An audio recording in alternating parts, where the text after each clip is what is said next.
नमस्कार साथियों, Pallavi coaching classes में आपका स्वागत है। हम पढ़ रहे थे सामान्य विज्ञान के वे सभी प्रश्न जो पुरानी परीक्षाओं में पूछे गए हैं। उससे संबंधित अपने 4 प्रश्न पत्र हो चुके थे। आज अपना 5वां प्रश्न पत्र है जो 1998 के RS प्री की परीक्षा में पूछे गए हुए सामान्य विज्ञान के सभी प्रश्नों को आज यहाँ पर हम हल करेंगे। तो देखिए, पहला प्रश्न है अपने पास, मानव द्वारा बनाए गए उपग्रह स्थापित होते हैं। मानव द्वारा जो सैटेलाइट बनाई जाती है वो कहाँ स्थापित होती है? देखिए, मध्यमंडल में, समताप मंडल में, क्षोभ मंडल में, या थर्मोस्फीयर या वायुमंडल में। जो सैटेलाइट उपग्रह होते हैं उनको कहाँ पर स्थापित करते हैं हम? थर्मोस्फीयर में या बाह्य वायुमंडल में। ठीक है, वायुमंडल कई प्रकार की गैसों के मिश्रण से बना है। पृथ्वी के नज़दीक वायुमंडल में मुख्यतः पाई जाती हैं। अपना जो वायुमंडल है वो कई प्रकार की गैसों के मिश्रण से बना है। पृथ्वी के नज़दीक आप सभी जानते हैं सबसे ज़्यादा मात्रा में नाइट्रोजन और दूसरे में ऑक्सीजन पाई जाती है। तो इनमें से कौन से ऑप्शन में है? देखो, ये रहा, नाइट्रोजन व ऑक्सीजन। ठीक है, अब आगे चलते हैं। पीतल निम्न का मिश्र धातु है। पीतल जो है इनमें से किसका मिश्र धातु है? तांबा व लोहे का, जस्ता व लोहे का, तांबा व जस्ते का, और लोहा व निकल का। तो अपने पास यहाँ पर जो ऑप्शन हो जाएगा, जो पीतल होता है, पीतल में मिला होता है तांबा प्लस में जस्ता।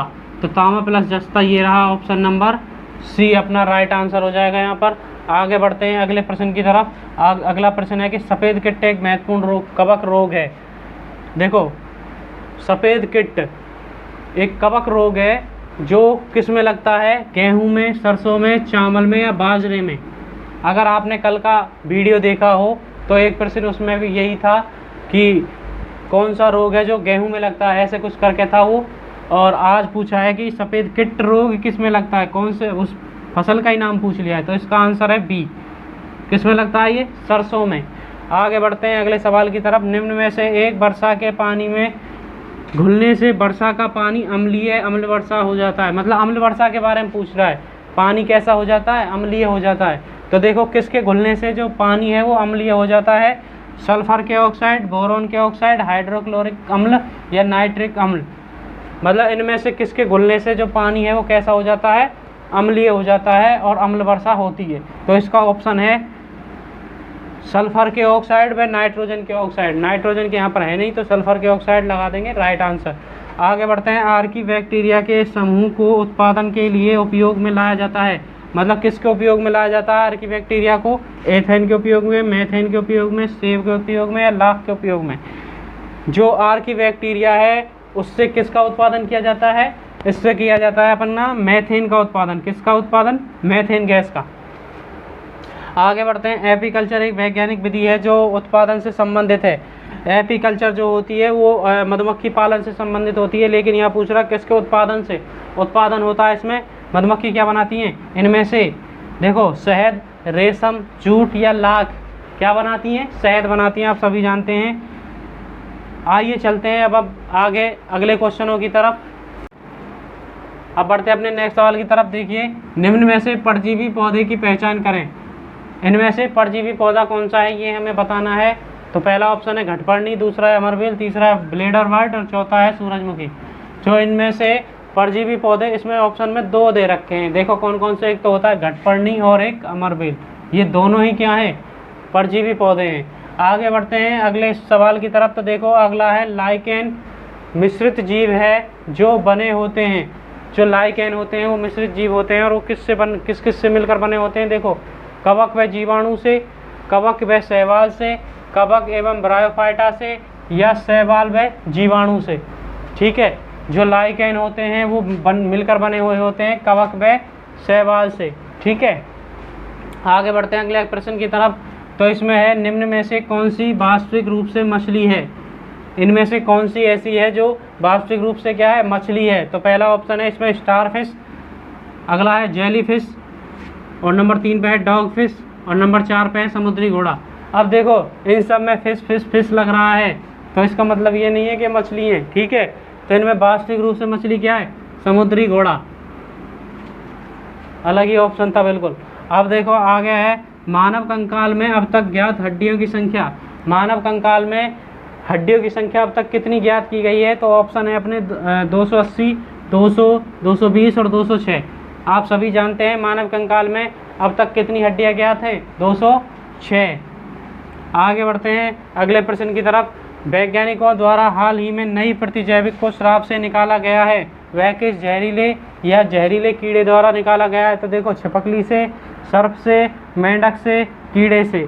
जो नई प्रतिजैविक शराब को निकाला गया है वो किससे निकाला गया है? मेंढक से। ठीक है, आगे बढ़ते हैं अगले सवाल की तरफ। घर की सुरक्षित विद्युत सप्लाई के लिए उपयोग में लाए जाने वाली फ्यूज तार जिस धातु की बनी होती है उसका गलनांक कम होता है, उसका गलनांक ज़्यादा होता है, उसका प्रतिरोध अधिक होता है, या प्रतिरोध उसका क्या होता है? कम होता है। तो जो घर की सुरक्षित विद्युत सप्लाई को उपयोग में लाई जाने वाली फ्यूज तार होती है उसमें सबसे कम क्या होता है? गलनांक कम होता है उसका। ठीक है, तो यहाँ पर ये हो गए अपने सवाल। अब बढ़ते हैं अपने नेक्स्ट सवालों की तरफ। बढ़ते हैं अपने अगले प्रश्न की तरफ। देखिए, अगला प्रश्न है, मौसम विज्ञान संबंधी परीक्षण के लिए निम्न में से किसको गुब्बारों में भरने के उपयोग में लाया जाता है? मतलब गुब्बारों में गैस भरनी है तो कौन सी गैस भरेंगे? मौसम विज्ञान संबंधी परीक्षण लेने के लिए ऑक्सीजन भरेंगे, कार्बन डाइऑक्साइड भरेंगे, मीथेन भरेंगे या हीलियम भरेंगे? तो मौसम संबंधी परीक्षण लेने के लिए हमें गुब्बारों में जो गैस भरनी होगी वो होगी हीलियम गैस। ठीक है, अब बढ़ते हैं अपने अगले प्रश्न की तरफ। यह है, खसरा की बीमारी होती है। खसरा की बीमारी निम्न में से किससे होती है? देखो, वायरस से, कवक से, जीवाणु से या माइकोप्लाज्मा से। जो खसरा की बीमारी हो जाएगी वो हो जाएगी अपनी वायरस से। ठीक है, अब बढ़ते हैं अपने नेक्स्ट सवाल की तरफ। क्रिस्टल की संरचना जानने के लिए निम्न में से किसको प्रयोग में लाया जाता है? क्रिस्टल की संरचना जानने के लिए गामा किरणों को, एक्स किरणों को, यूवी किरणों को और दृश्य प्रकाश को। तो क्रिस्टल की संरचना जानने के लिए निम्न में से किसको प्रयोग में लाया जाएगा? किसको लाया जाएगा? आप बताइए इसका आंसर। इसका आंसर है एक्स किरणें। प्रकाश वर्ष, ये तो सभी जानते हैं। प्रकाश वर्ष की इकाई क्या होती है? तो देखो, ऑप्शन है अपने पास दूरी का, समय का, आयु का और प्रकाश की तीव्रता का। तो इसमें कौन सा आंसर हो जाएगा? ए। आगे बढ़ते हैं अगले सवाल की तरफ। देखो, बत्ती वाले स्टोव में केरोसिन के बत्ती में ऊपर चढ़ने का कारण, मतलब स्टोव में जो तेल होता है, मिट्टी का तेल, केरोसिन जिसे बोला जाता है, वो ऊपर की तरफ कैसे पहुंचता है ये पूछ रहा है। तो ये देखो, परासरण द्वारा, विसरण द्वारा, पृष्ठ तनाव द्वारा, जीव द्रव्य कुंचन द्वारा। तो बत्ती वाले स्टोव में जो तेल है, केरोसिन तेल, मिट्टी का तेल, वो ऊपर की तरफ कैसे पहुंचेगा? वो पहुंचेगा पृष्ठ तनाव की वजह से। किसकी वजह से? पृष्ठ तनाव की वजह से। अब चलते हैं अपने अगले नेक्स्ट सवालों की तरफ। अगला प्रश्न देखिए, हवा, जल, मिट्टी एवं सेल द्वारा निर्मित जैव मंडलों की औसत ऊंचाई। जैव मंडल की औसत ऊंचाई पूछी है, जो किससे मिलकर बनी होती है? हवा, जल, मिट्टी व सेल यानी कि पर्वतों से। तो इसकी होती है, देखो ऑप्शन अपने 30 किलोमीटर, बी है 500 मीटर, सी है 3 किलोमीटर और डी है 50 किलोमीटर। तो इसमें कौन सा ऑप्शन राइट हो जाएगा? हवा, जल, मिट्टी एवं सेल द्वारा निर्मित जैव मंडलों की औसत मोटाई कितनी हो गई? 3 किलोमीटर। मोटाई कितनी होती है इसकी? 3 किलोमीटर तक क्या होती है? मोटाई होती है। आगे बढ़ते हैं अगले प्रश्न की तरफ। ओजोन क्षीणता का प्रत्यक्ष प्रभाव है।